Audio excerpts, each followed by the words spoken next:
नमस्कार मु जुलूस सार आपण मानक स्वागत जनाऊँगी जुलूस सार यूट्यूब चैनल को सप्तम श्रेणी विज्ञान बहिर सप्तम अध्याय आवर्जनार परिचालना यही विषय आज आम प्रश्न उत्तर गुड़िक सुंदर भाव में आलोचना करवा। आस फटाफट डेरी न करी वीडियो को लाइक कर पकाओ सांग साथी मान वीडियो शेयर कर पकाओ। आस पिला मन देखिया फास्ट एक नंबर क्वेश्चन कौन कही देख एक नंबर क्वेश्चन देला शून्य स्थान पूरण कर करे देला जलरे दूषित पदार्थ मिसी थिले ताकू जल ना डैश जल कहा जाए जलरे दूषित पदार्थ मिसी थिले ताकू डैश जल कहा जाए कौन कहा जाए रे ना दूषित जल एपट उत्तर देला दूषित जल कहा जाए। अच्छा ठीक सेमिति तमर देला खरे कौन देला ना दूषित जल को विशुद्ध करिया पाई डैश एवं डैश रासायनिक पदार्थ व्यवहार करा जाए कौन कौन रे ना क्लोरीन बटिका आउ गोटे होउची कौन ओजोन गैस।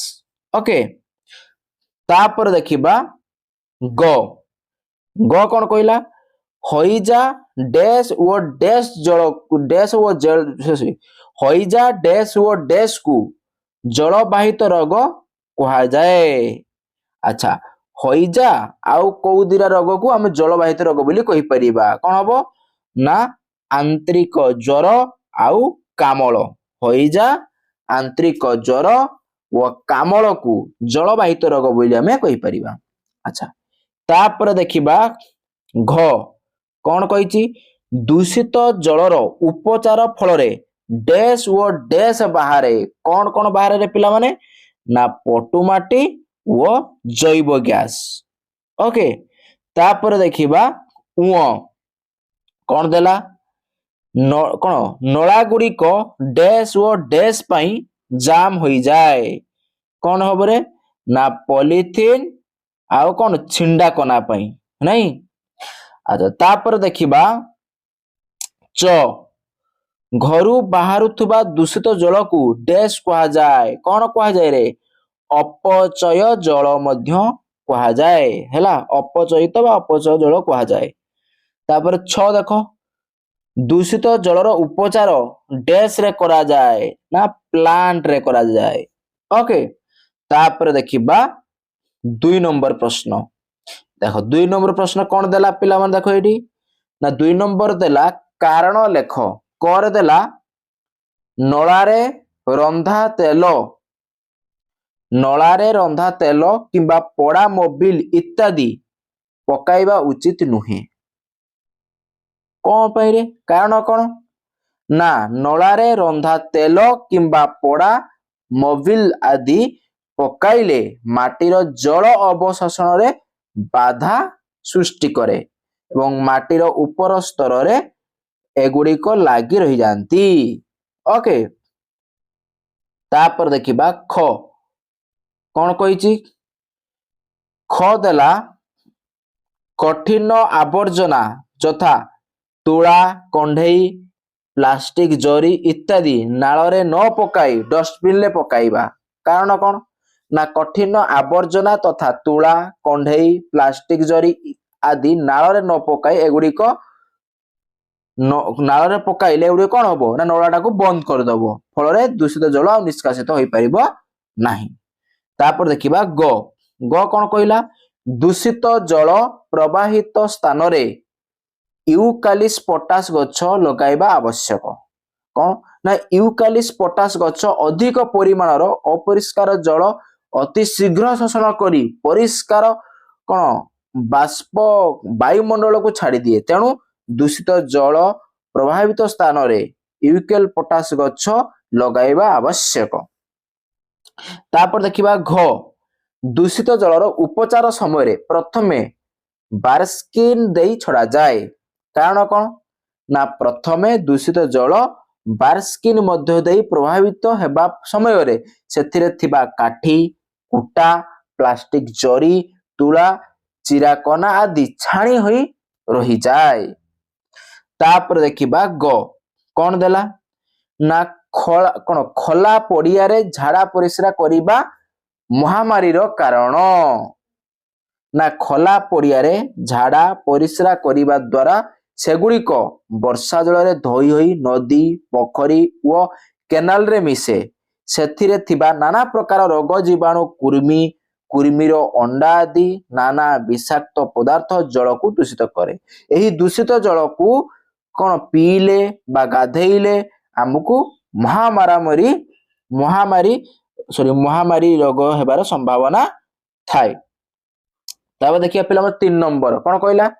3 ନମ୍ବର କରିଦେଲା ପରିଷ୍କାର ପରିଚ୍ଛନ୍ନତା ଓ ରୋଗ ମଧ୍ୟରେ ସମ୍ପର୍କ କ'ଣ? ଆଚ୍ଛା, ପଡ଼ିଆରେ, ନଦୀ କୂଳରେ, ରେଳ ଧାରଣାରେ, ରାସ୍ତା କଡ଼ରେ ପାଣି ଭିତରେ ମଳତ୍ୟାଗ କଲେ ଜଳ ଦୂଷିତ ହୋଇ ହଇଜା, ଟାଇଫଏଡ୍, ଦଣ୍ଡିସ୍ ଆଦି ଚର୍ମ ରୋଗ ସୃଷ୍ଟି କରିଥାଏ। ଖାଲି ପାଦରେ ଝାଡ଼ା ଗଲେ ବା ମଳରେ ଥିବା କୁର୍ମୀ ଆମ ପାଦର ଚର୍ମ ଦେଇ ଶରୀର ଭିତରକୁ ପ୍ରବେଶ କରନ୍ତି, ଯାହା ପ୍ରକାରେ ଆମର ନାନା ପ୍ରକାର ରୋଗ ସୃଷ୍ଟି ହୁଏ। ଜଣେ ନାଗରିକ ହିସାବରେ ପରିମଳ ବ୍ୟବସ୍ଥା ପାଇଁ ତୁମର କର୍ତ୍ତବ୍ୟ କ'ଣ? ମନୁଷ୍ୟର ଦ୍ୱାରା ଅଧିକ ଆବର୍ଜନା ସୃଷ୍ଟି ହୋଇଥାଏ, କିନ୍ତୁ ଆମେ ଚେଷ୍ଟା କଲେ ଆବର୍ଜନାର ପରିମାଣ କମେଇ ପାରିବା। ନଳାରୁ ବାହାରୁଥିବା ଦୁର୍ଗନ୍ଧ କ'ଣ ବିରକ୍ତିକର ପଦାର୍ଥ, ଏଥିରେ ପାଣି ଥିବାରୁ ମଶା ମାଛି ବଂଶ ବିସ୍ତାର କରି ପରିବେଶକୁ ଅସ୍ୱାସ୍ଥ୍ୟକର କରିଦିଅନ୍ତି। ତେଣୁ ନଳା ଗୁଡ଼ିକ ଘରଣୀ ଦେଇ ବନ୍ଦ କରିବା ନିତାନ୍ତ ଆବଶ୍ୟକ। ତାପରେ ଦେଖିବା କ'ଣ କହିଛି? ଦୂଷିତ ଜଳର ପୁନଃ ବ୍ୟବହାର ପାଇଁ ତୁମେ ବିଦ୍ୟାଳୟରେ କ'ଣ କ'ଣ କରିପାରିବ? ନା ଆମେ ପିଲାମାନେ ବା ଉପର ଶ୍ରେଣୀର ପିଲାମାନଙ୍କ ସହାୟତାରେ ଶିକ୍ଷକଙ୍କ ଉପସ୍ଥିତିରେ ବିଦ୍ୟାଳୟର ହତାରେ ଏକ ପରିତ୍ୟକ୍ତ ସ୍ଥାନରେ ସର୍ଟ ଫିଟ୍ ତିଆରି କରି ନଳ ଦ୍ୱାରା ସର୍ଟ ଫିଟ୍ସକୁ ଉପଯୋଗ ବା ସଂଯୋଗ କରିବୁ। ବଗିଚାରେ ବିଭିନ୍ନ ଗଛ ଲଗାଇ ଏଥିରେ ପାଣି ଦେବା ପାଇଁ ଏହି ନଳାରୁ ସଂଯୋଗ କରି ନଳା ତିଆରି କରିବୁ, ଯେପରି ବଳକା ଜଳ ଗୁଡ଼ିକ ଗଛ ପାଖରେ ପହଞ୍ଚି ପାରିବ। ଆଚ୍ଛା, ତାପରେ ଦେଖିବା କ'ଣ କହିଲା? ବିଦ୍ୟାଳୟ ପରିସରରେ ଶ୍ରେଣୀ କୋଠରୀରୁ ବାହାରୁଥିବା ଆବର୍ଜନାର ନିଷ୍କାସନ ପାଇଁ କ'ଣ କରିବ?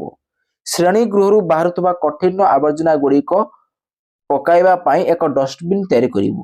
ଡଷ୍ଟବିନ୍ ଗୁଡ଼ିକ ପରିତ୍ୟକ୍ତ ପ୍ଲାଷ୍ଟିକ ବାଲ୍ଟିରେ ମଧ୍ୟ କ'ଣ କରାଇ ପାରିବ।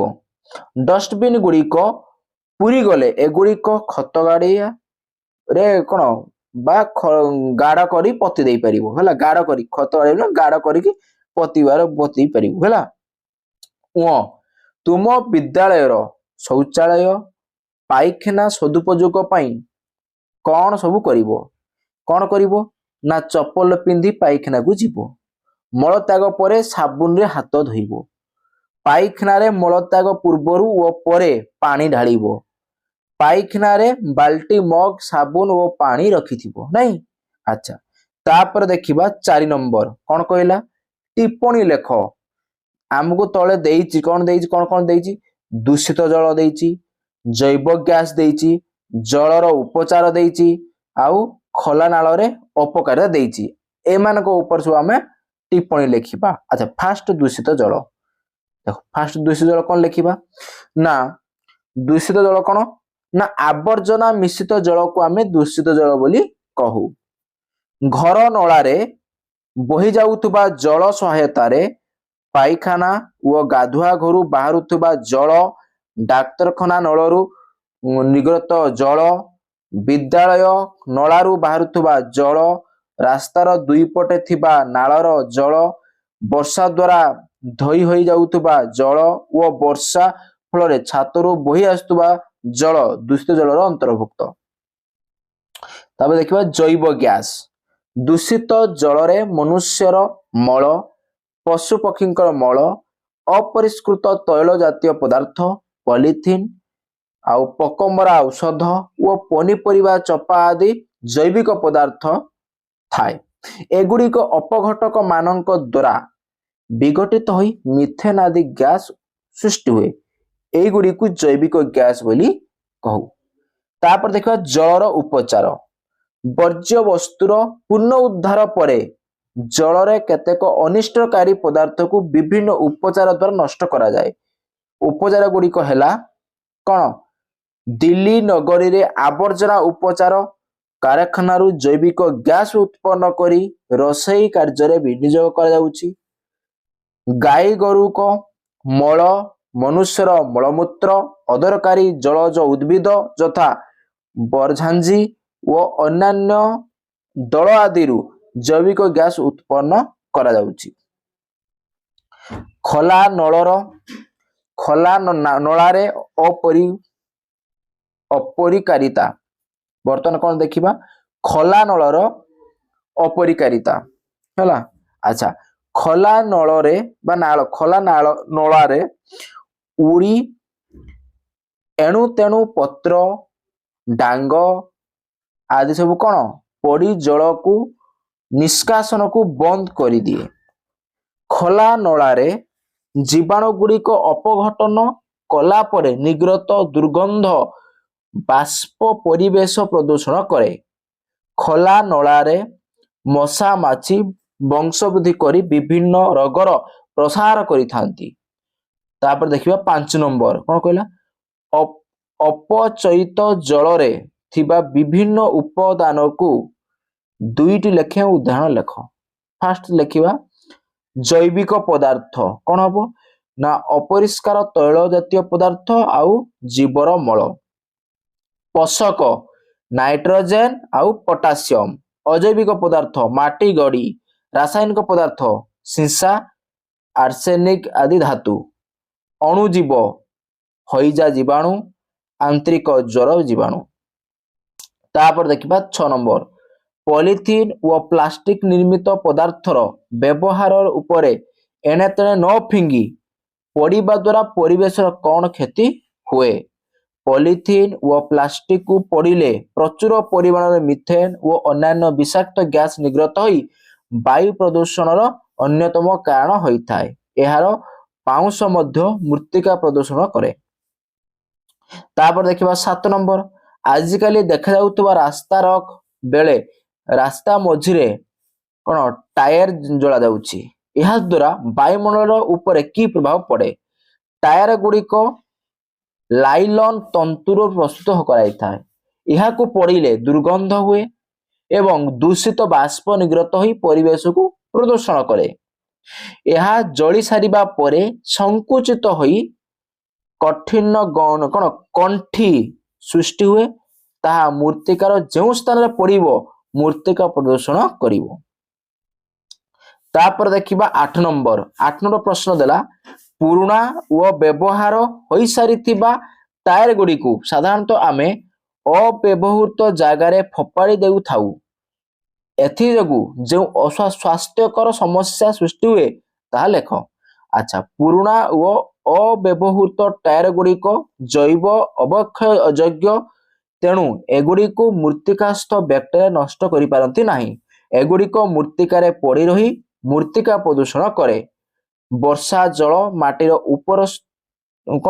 ତଳ ସ୍ତରକୁ ଯିବାରେ ଏଗୁଡ଼ିକୁ ଅବରୋଧ କରିବା ଫଳରେ ଭୂତଳ ଜଳସ୍ତର କମିବାରେ ସହାୟକ ହୋଇଥାଏ। ତାପରେ ଦେଖିବା 9 ନମ୍ବର ଅଣୁଜୀବ ମାନେ ଶୁଖିଲା ପତ୍ର ସହିତ ପ୍ରତିକ୍ରିୟା କରି କ'ଣ ସୃଷ୍ଟି କରନ୍ତି? ନା ବାଲି, ଛତୁ, ହ୍ୟୁମସ୍, କାଠ। କ'ଣ ହବ? ହ୍ୟୁମସ୍ ହେଲା। ଉତ୍ତର ହବ ହ୍ୟୁମସ୍। ତାପରେ ଦେଖିବା 10 ନମ୍ବର କଟକ ଓ ଭୁବନେଶ୍ୱର ଭଳି ବଡ଼ ବଡ଼ ସହରରୁ ନିର୍ଗତ ବହୁ ପରିମାଣରେ ବାହିତ ମଳକୁ ସଦୁପଯୋଗ କରିବା ପାଇଁ 2ଟି ଉପାୟ ଲେଖ। କ'ଣ ଉପାୟ? ନା ବାହିତ ମଳକୁ କମ୍ପୋଷ୍ଟ କରି ଖତ ରୂପେ ବ୍ୟବହାର କରାଯାଇପାରିବ। ବାହିତ ମଳକୁ ଏକ ଟାଙ୍କିରେ ରଖି ଜୀବାଣୁ ମାନଙ୍କ ଦ୍ୱାରା ଅପଘଟନ କରାଇ ନିର୍ଗତ ଗ୍ୟାସକୁ ଜାଳେଣୀ ବା ବିଜୁଳି ଉତ୍ପାଦନରେ ବ୍ୟବହୃତ କରାଯାଇପାରିବ। ଇଏ ଥିଲା ପିଲାମାନେ ତମର ଏଇ ବିଷୟର ପ୍ରଶ୍ନ ଗୁଡ଼ିକ ସବୁ ଆଲୋଚନା କରିଦେଲେ। ଫଟାଫଟ ଭିଡ଼ିଓକୁ ଲାଇକ୍ କରି ପକାଅ, ସାଙ୍ଗସାଥୀ ମାନଙ୍କୁ ସେୟାର କରି ପକାଅ। ଚ୍ୟାନେଲକୁ ନୂଆ ଆସିଥିଲେ ସବସ୍କ୍ରାଇବ କରି ପାଖରେ ଥିବା ଘଣ୍ଟି ବେଲକୁ ଦବାଇ ଦିଅନ୍ତୁ, ଯାହାଫଳରେ ଆମର ଏହିଭଳିଆ ଭିଡ଼ିଓ ଆପଲୋଡ ହେବା କ୍ଷଣି ସର୍ବପ୍ରଥମେ ଆପଣଙ୍କ ପାଖରେ ସୂଚନା ପହଞ୍ଚି ପାରିବ। ଏବଂ এই ভিডিওর ডেসক্রিপশন তলে গোটে হোয়াটসঅ্যাপ চ্যানেল লিঙ্ক দিয়েছি, তা উপরে ক্লিক করে জয়েন হয়ে যাব। সেটারে আমি সব কিছু সূচনা প্রদান করিথাউ। ओके आउ तुम मान जहाँ डाउट अच्छी भी से मतलब क्वेश्चन पठेले मु तार पर्टिकुलर वीडियो करी तुम बहुत शेयर कर देबी। आज पिला रखिबा बाय बाय।